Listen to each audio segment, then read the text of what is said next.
Hello, I'm Dr. Maury Markman from City of Hope, and over the next couple of segments, I'm going to be discussing a very important, a very complex, and quite frankly, very controversial topic, and that is the general topic, and I'm going to specifically relate it, where I can, to oncology, that of the validity, the scientific validity of the peer-reviewed publication process, where we were, where we are, and where we may be going, and perhaps even what we might be able to do about it, because it is something that we have to deal with as a society.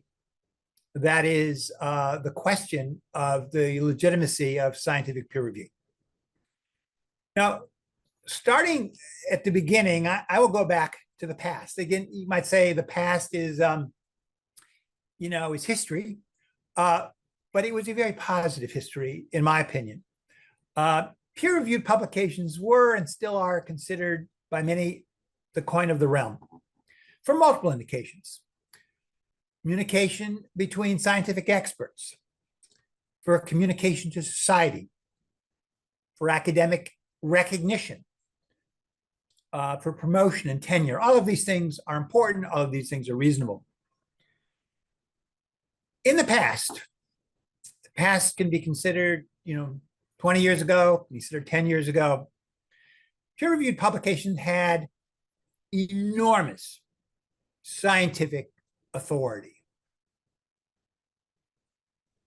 Within the realm of healthcare, one could not have imagined that you would see a news report on national news that the reporter didn't take from a major scientific publication, a New England Journal of Medicine, a Lancet, a Science, Nature. If it wasn't reported here, it wouldn't be reported. You could not have imagined a Walter Cronkite or a Huntley and Brinkley, and I'm dating myself a little bit, who would even talk about something if it wasn't in these major publications. They recognized the value of peer review. If you were a clinician, a clinical investigator, you would be honored to have been asked to review for these journals, and you would have spent the time and effort to make sure your review was comprehensive, extensive, quite frankly, because you want to be asked again.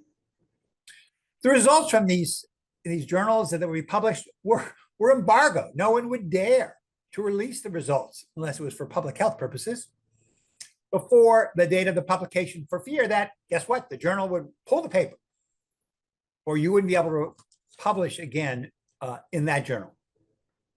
Now, the decision-making process here was often always clear. In New England Journal of Medicine, we used to joke that, gee, if it came from Boston, it was easier to get in than if it came from somewhere else, true or not, but it didn't really matter. It was an honor to be published in these journals.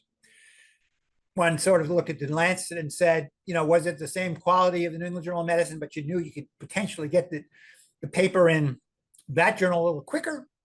New England Journal of Medicine took longer, but you wait for the New England Journal of Medicine. While it was known that only a small number of papers were published, it was an incredible badge of honor to be in these papers, and that was recognized as being important. Last thing I'll say about this, it wasn't just the peer-reviewed publications of original research. The commentaries published in a journal like the New England Journal of Medicine had enormous impact.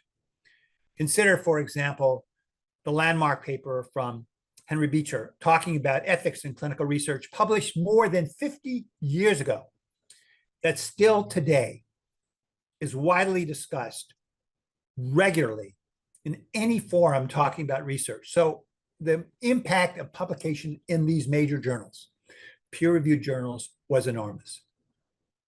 So what has happened to change this state of affairs? Discuss that in the next segment.